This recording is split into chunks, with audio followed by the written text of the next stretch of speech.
Sabahınız hayırlı olsun sevgili seyirciler. Bugün teklif ettim GRT kanalına bir talantlı hem genç insanı. Çoğumuz onu şan sonra tanırız onun sesini, onun yaratmalarına mayıl oluruz. Çünkü o küçük yaştan kendi talantıyla şaştırır o insanları. Kim onun yanında bulunur. Bugün stüdyomuzda Anyeta Büyük. Sabah hayırlı olsun Anyeta, nasılsın? Sabah hayırlı olsun. İyiyim. Kendimi iyi duyarım, öğrenirim, çalışırım öyle. Çok sevindim ben gelin bugün bu sabah bize. Bir yıl seninle görüşmedik. Bu yılın içinde ne değişiklikler oldu senin yaşamında? Çok işler oldu, değişildi çok işler benim yaşamımda. Ben epey öğreniyorum konservatuariyada, Kişinyov'da, kompozitör, muzikavet, yazarım türkü. Müzika, akademik müzika yazarım. Hem de bir etap benim yaşamımda oldu. Hani ben bu yıl gittim, öğrendim İtalya'da. Ne güzel.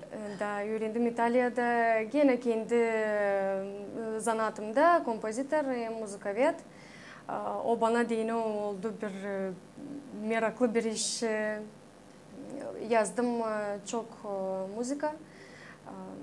Tayları ben yazıyordum sadece bir instrument için fortepiyano ama şimdi ben artık öğrendim yazma başka instrumentlere de. Zor ama çok meraklı. Güzel. İtalya'da kim sana yardımcı oldu? İtalya'da yaratmaları yaptın. Yeni müzikalar çıktı, yeni havalar daha çıktı yüze senin canından. İtalya'da vardı kompozitör, adı o adamın Gianluca Monteverdi. O kompozitör, hangisi benimle bile çalıştı 3 ay. Biz yazdık bir güzel bir müzika, bir hava. Ama sadece fortepiyano için. Çünkü az vakit verildi. 3 ayda lazımdı. Yetiştirelim, bir şey yapalım. Da onun için sadece bir instrumenta değil. O bana büyük destek oldu, yardımcı.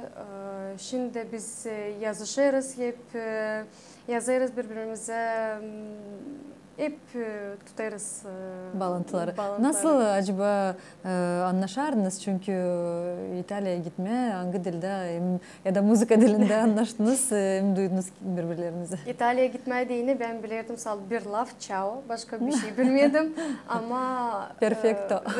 Da. Ama oraya yetiştiğinde ben anladım hani dil pek zor. Onu varınca öğrenme, hem hızlı varınca öğrenme. Ama talantlı insanlara nasıl Anyeta hepsi kolay. Ama biz konuşardık İngilizce. Bu da güzel.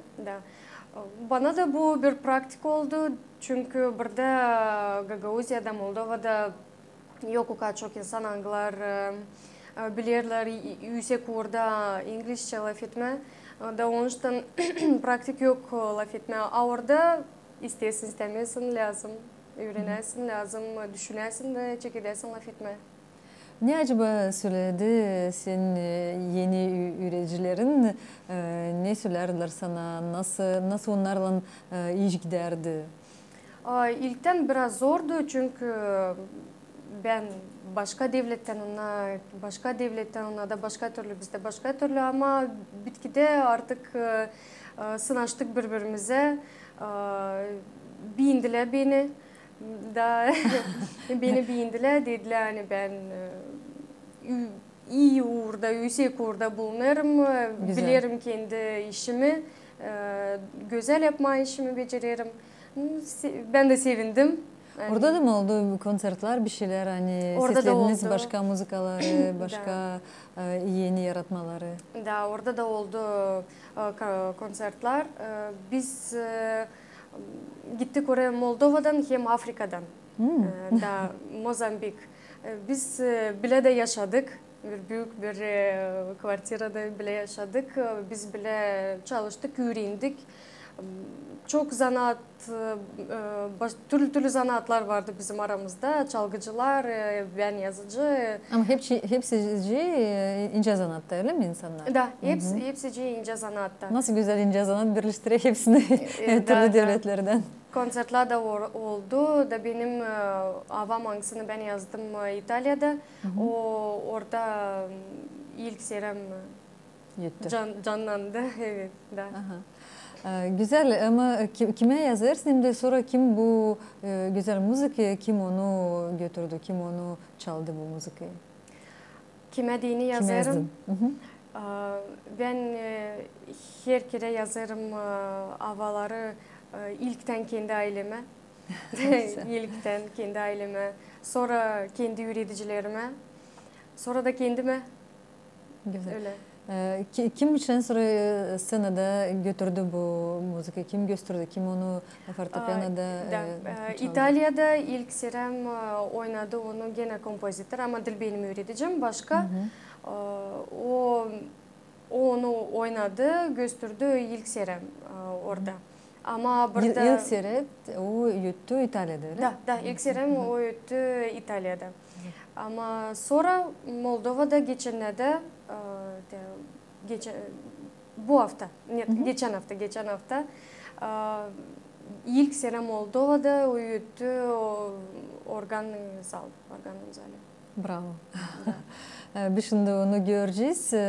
Nasıl geçti, nasıl oldu? Tebrik ederiz seslici seninle birlikte. Hadi bakalım hem seyircilerin bakalım.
Aneta, sen oturarken zalda seslerken nasıl yutar senin yaratman ne içinden ne duyguları geçirirsin?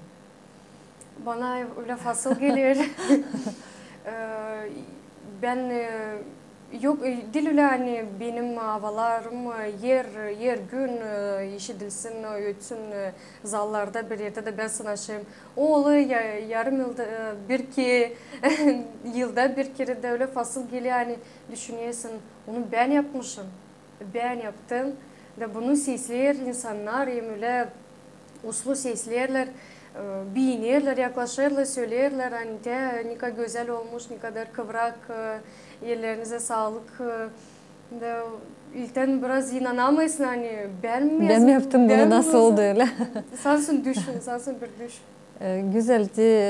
Söyledin hani ailene gösterirsin, ailen seslersin müzikanı. Da. Ben de biraz tanıştım ailenle, hani soruşturdum nasıl Aneta böyle büyüdü, nasıl Aneta'dan nereden çekilir bu güzel talant. Çünkü kompozitör, klasika da kompozitör, bu pek seyrek. Bizde Gagauz'da sadece iki talant var burada. Aneta Büyük hem de Mikhail Roter. Güzel. Hem de sen yakın, sen как onu söyledi. Hani sen 11 yaştan da başlamışsın yazma. Da. Ama yazardın öyle nasıl bu vardı? Yazardın hani kendi başına sonra öğrendin müzik okulunda. İsterim ki bu yolculuğu bize açıklayasın. Sonra bilirim hani bizim kolejde öğrendin ki bu yolculuğu isterim açıklayasın. Nasıl patikaların getirdi seni daha yüksek okula? Anladım. Müzik okuluna ben gittim 9 yaşımda. Öyle sevindiydim hani ben lisede yeni şimdi öğreneceğim kelime diyene. Benim ilk instrumentim o ilkten akordeondu ama sonra ben geçtim fortepiyano. Sevindim hani geçtim çünkü o instrumenti ben daha çok seviyordum. Sonra ben çok öğrendim yaratmalar, biliyordum okuma yaratmaları, notaları okuma, oynama. Sonra ben bir kere oturdum instrumentin önüne de başladım bir şey kendi başıma oynama. Da anladım hani bir denesi olay. Da bunu işittiydi benim anam, ailem işitti de ben hepsine gelin. Onlar da mı müzikant? Yok. Onlar da müzikant.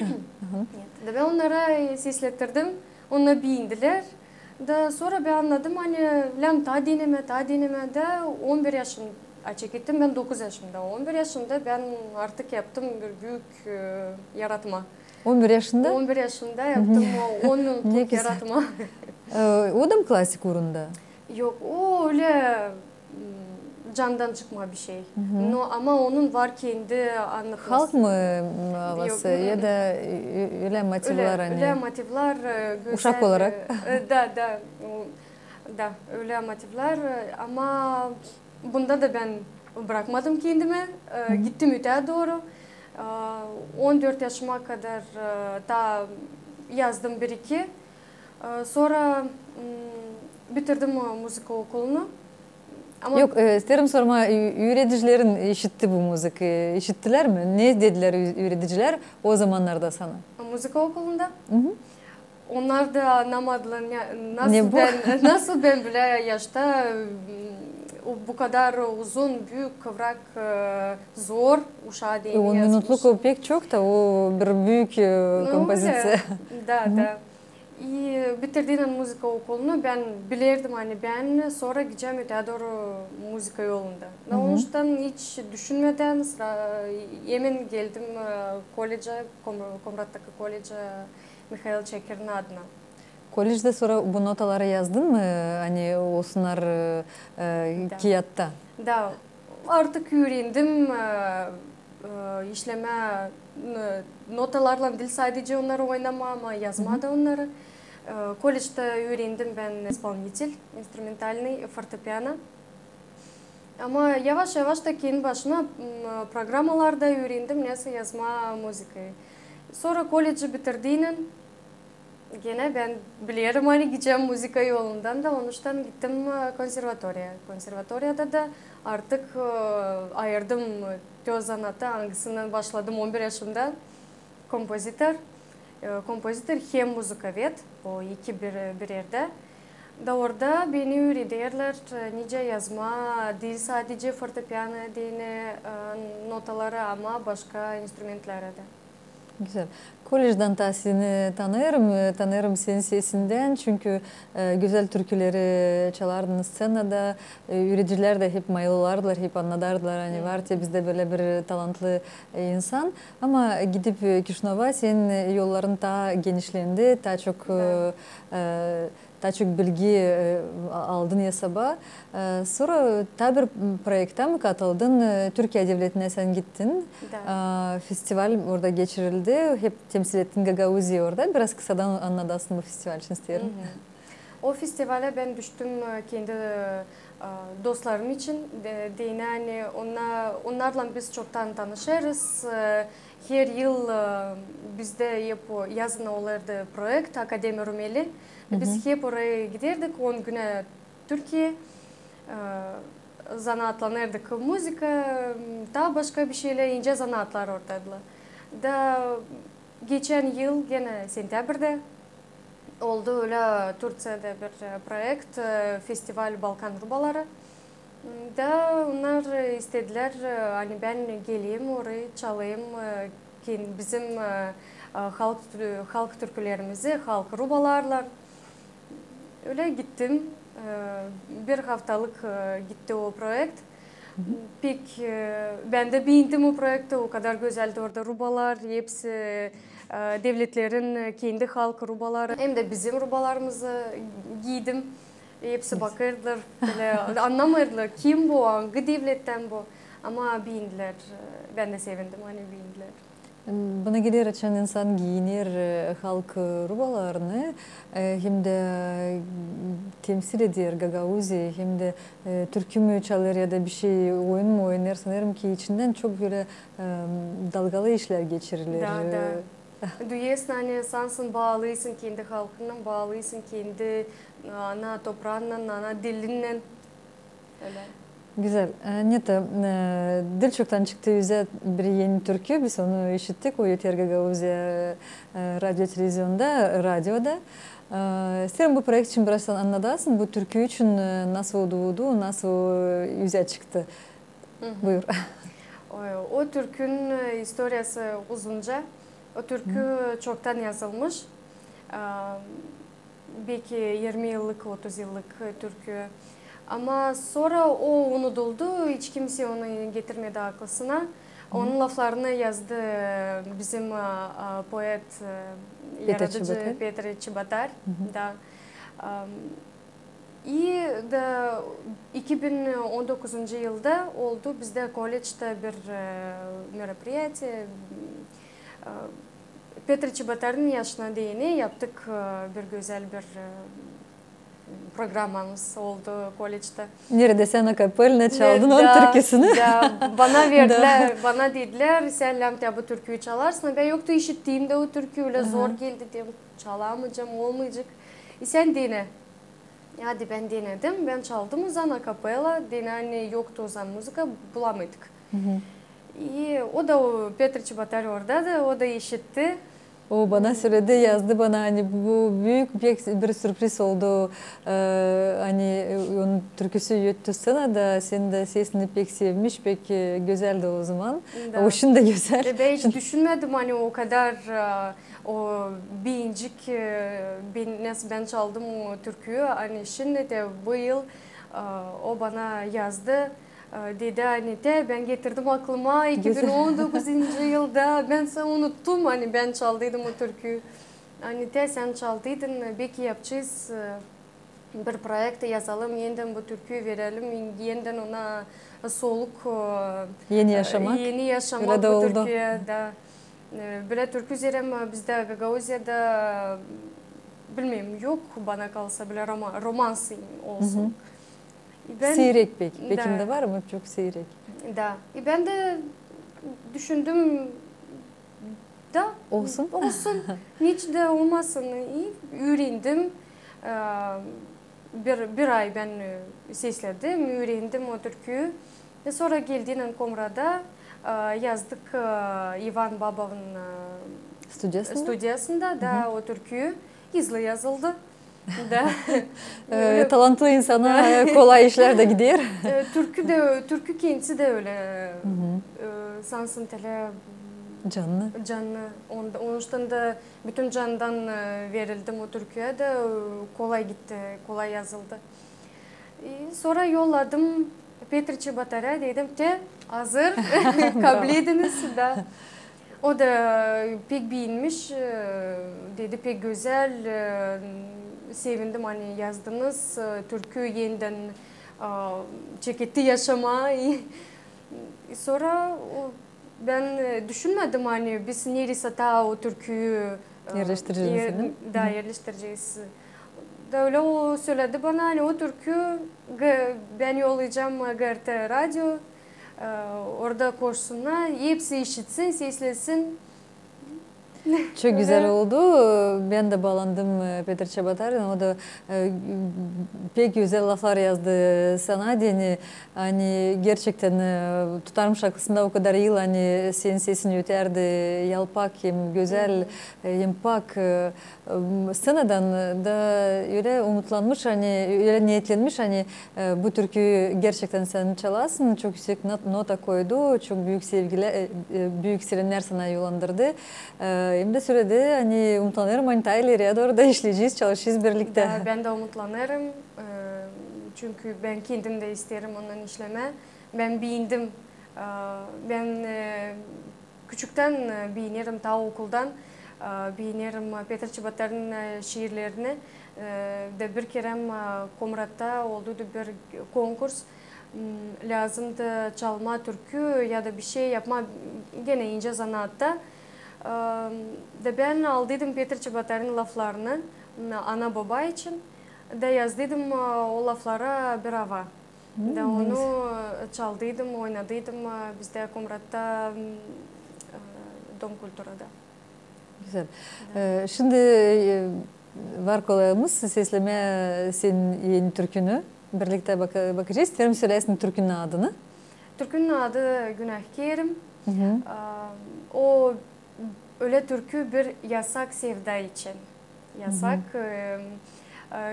Orada insan bilmiş yasak sevdanın tadını da kolveremer başka o sevdayı kendinden. Biz seni sesleyeceğiz ama gerçekten senin sevdan olsun gerçekten güzel hem açık hem sevgili. Hadi bakalım.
Anita çok güzel türkü oldu. Gerçekten beni şaşırtır o moment. Hani küçük köylerden, Gagavuzların köylerinden çıkar öyle talantlı insanlar hangileri gösterirler bizim kültürümüzü, bizim adetlerimizi çok yüksek orada. Sanırım ileriye doğru da öyle olacak. İleriye doğru da senin öncelikle kapıların açık olsun.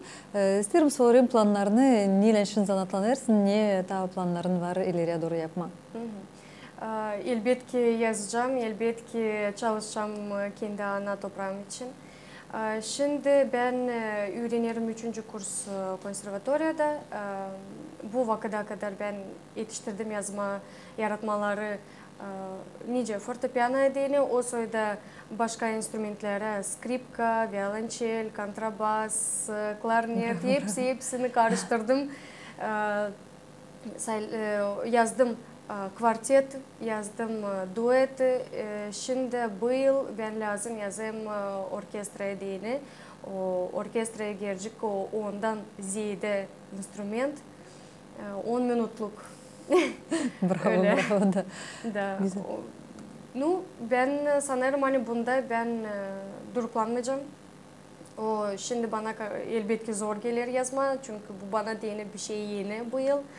Ama sonra ben hep öyle ilerleteceğim kendi zanaatımı, hep öyle yazacağım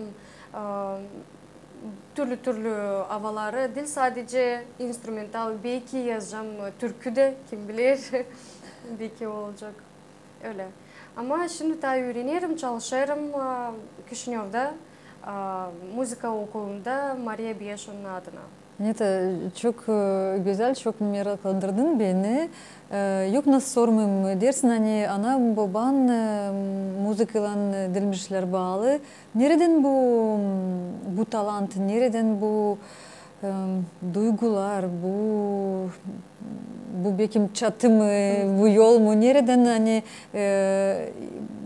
ayozlar mı yardım eder sana bu işler açıklansınlar çünkü yazma hava kolay değil ama orkestroya yazma bu bir pek mega iş. Da.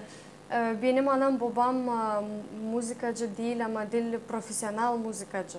Benim babam becerir oynama garmoşkada kendi başına. Salen notaları bilmirler ama becerirler, iş derisler. Anam da benim güzel türküler çalar. Belki onlardan nasıl geçti ama ben bilirim hani benim dedelerim, senselerim var çok müzikant bizim aramızda, var kompozitör de bizim senselerimizde. Var o zaman, var çekilir de var. Çekirim. Güzel. Anita çok sağ olasın hani geldin bize bugün. Çok şükür ederim. Hem de dua ederim hani yolun açık olsun. Hani bu ayozlar gerçekten açsınlar sana güzel yolları, scenaları. Senin sesin yötsün, senin yaratmaların yötsün. Değil sadece Moldova'da ama aşırı devletlerde de biz sadece sevineceğiz. Hem de bir teklif edeceğiz seni. Sadece gelesin de anladasın senin yaratmaların için. Sağ olun. Ben de isteyeyim söyleme. Sağ ol benim öğreticilerime. Benim konservatuariyada öğreticim Gennady Çoban, Gennady Aleksandrovich Çoban. O beni 3 yıl artık götürür bu kompozitörlüğün yolunda.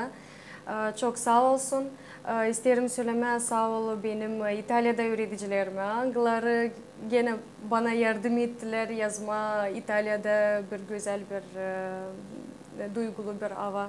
İsterim söyleme sağ ol Petr Çabatarya. Hani verdi bana böyle bir şans.